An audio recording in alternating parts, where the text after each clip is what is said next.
Hello friends, seven global classes में आप सभी का स्वागत है। आज मैं फिर से लुसेंट का अभ्यास सेट 8 लेकर आया हूँ दोस्तों।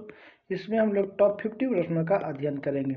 दोस्तों इस वीडियो को शुरू से अंत तक जरूर देखें। अगर हमारे टीचर का आपने अभी तक सब्सक्राइब नहीं किया तो जल्द से सब्सक्राइब कर लीजिए। चलिए बिना देरी के शुरू करते हैं आज का पहला सवाल।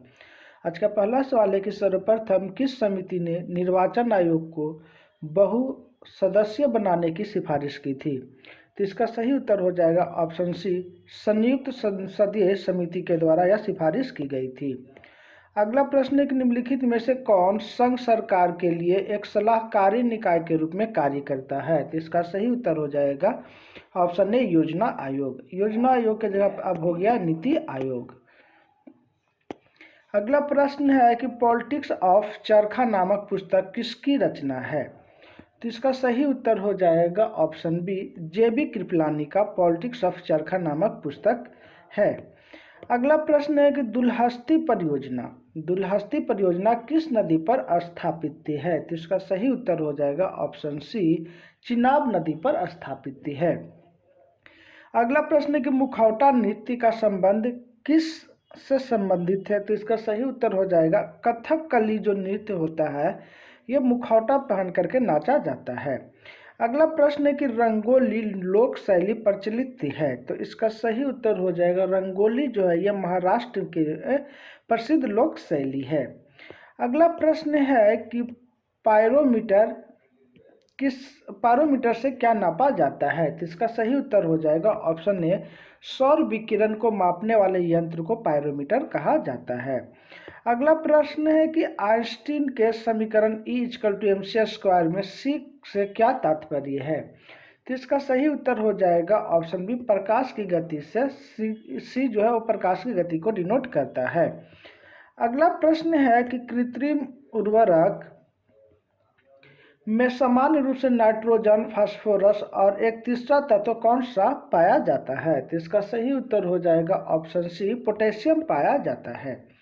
अगला प्रश्न है कि ताजमहल का निर्माण भारत और कहाँ के विशेषज्ञों ने किया था? तो इसका सही उत्तर हो जाएगा ऑप्शन बी, फारस के लोगों के द्वारा। भारत और फारस के लोगों द्वारा ताजमहल का निर्माण किया था।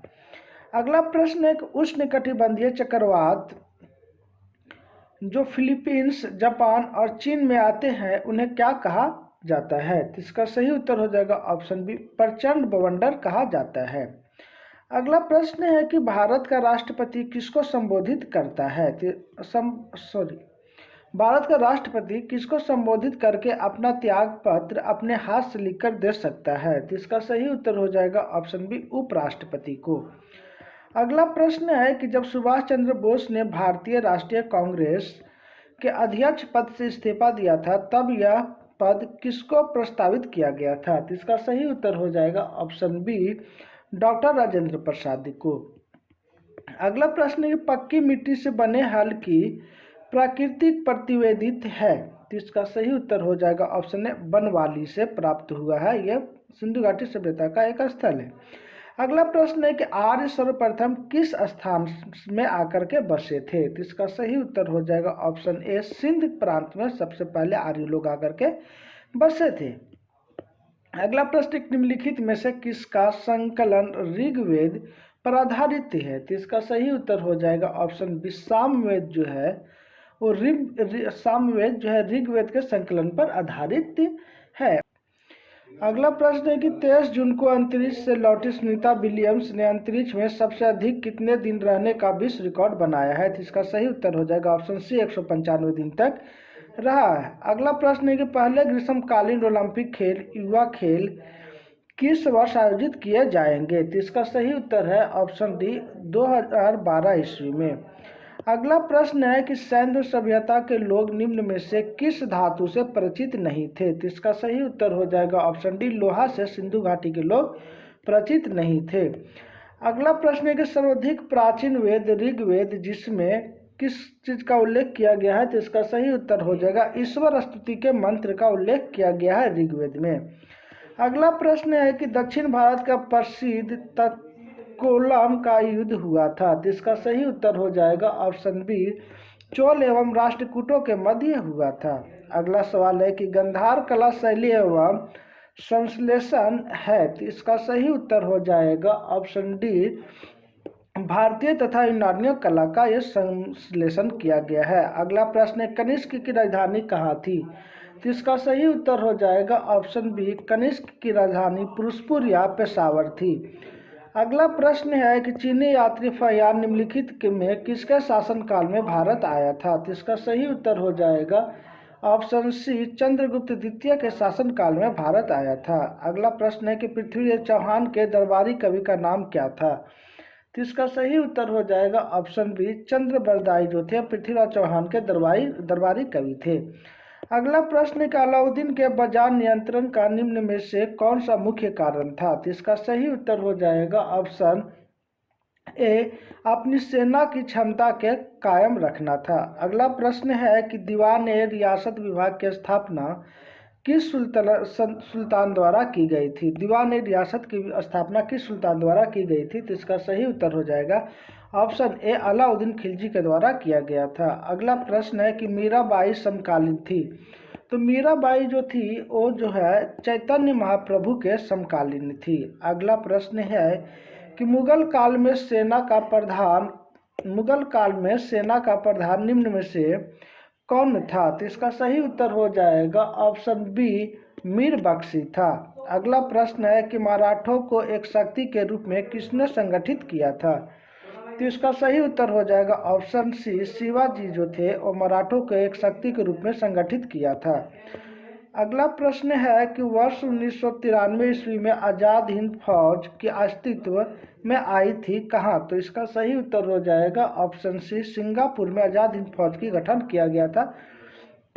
अगला प्रश्न है कि चंपारण के जनपद में तिनकठिया प्रथा का क्या तात्पर्य है? तो इसका सही उत्तर हो जाएगा किसानों के द्वारा 3/20 भूभाग पर नील की खेती करना होता था। मतलब 1 बीघा में 3 कट्ठा जो है वो नील की खेती करना होता था। अगला प्रश्न है कि क्रांति के तलवार में धार का वैचारिक पत्थर पर रगड़ने से आती है, उपरोक्त प्रसिद्ध कथन किस क्रांतिकारी का है? तो इसका सही उत्तर हो जाएगा ऑप्शन सी, भगत सिंह का। यह है कि क्रांति की तलवार में धार वैचारिक पत्थर पर रगड़ने से आते हैं, यह भगत सिंह का कथन है। अगला प्रश्न है कि यह किसने सर्वप्रथम प्रतिपादित की कि सूर्य हमारे सौर मंडल के केंद्र है और पृथ्वी उसकी परिक्रमा करती है? तो इसका सही उत्तर हो जाएगा ऑप्शन डी, कोपरनिकस ने। अगला प्रश्न है कि महासागरों में ज्वार भाटा की उत्पत्ति के क्या कारण है? तो इसका सही उत्तर हो जाएगा ऑप्शन सी, सूर्य और चंद्रमा के संयुक्त प्रभाव के कारण समुद्र में ज्वार भाटा आती है।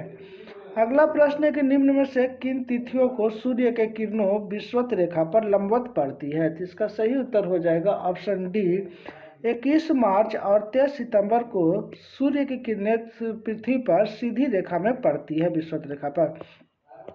अगला प्रश्न है कि दीर्घ रेडियो तरंगें पृथ्वी के किस सतह को परिवर्तित करती है? तो इसका सही उत्तर हो जाएगा ऑप्शन बी, आयन मंडल से परिवर्तित होता है दीर्घ रेडियो तरंगे। अगला प्रश्न है कि परिवर्तन मंडल या क्षोभ मंडल का तापमान होता है, तो इसका सही उत्तर हो जाएगा ऊंचाई के साथ घटते जाता है तापमान।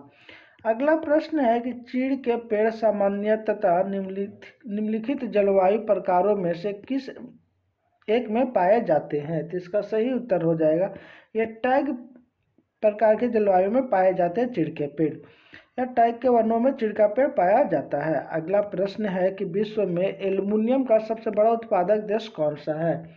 तो इसका सही उत्तर हो जाएगा संयुक्त राज्य अमेरिका जो है एल्युमिनियम का सबसे बड़ा उत्पादक देश है। अगला प्रश्न है कि भी आकार की घाटी का निर्माण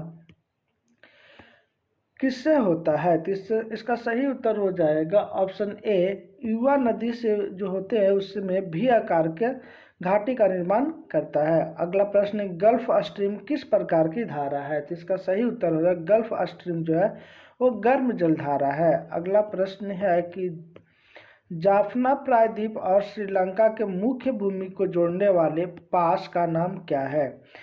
दर्रा का नाम क्या है? तो इसका सही उत्तर हो जाएगा ऑप्शन बी, एलिफेंटा पास जो है वो जाफना प्रायद्वीप और श्रीलंका के मुख्य भूभाग को जोड़ता है, एलिफेंटा पास। अगला प्रश्न है कि सियाचिन स्थित है, तो इसका सही उत्तर हो जाएगा सियाचिन जो है वो भारत और पाकिस्तान के बीच एक हिम नदी का सीमांत क्षेत्र है सियाचिन। अगला प्रश्न है कि भारत की राष्ट्रीय आय का अनुमानित होती है। भारत की राष्ट्रीय आय अनुमानित किससे होती है? तो इसका सही उत्तर हो जाएगा ऑप्शन सी, केंद्रीय सांख्यिकी संगठन जो है वो भारतीय के राष्ट्रीय आय को अनुमान लगाते हैं, भारतीय राष्ट्रीय आय की देखरेख करते हैं। अगला प्रश्न है कि महाबलेश्वर निम्नलिखित में से किस राज्य में स्थित है?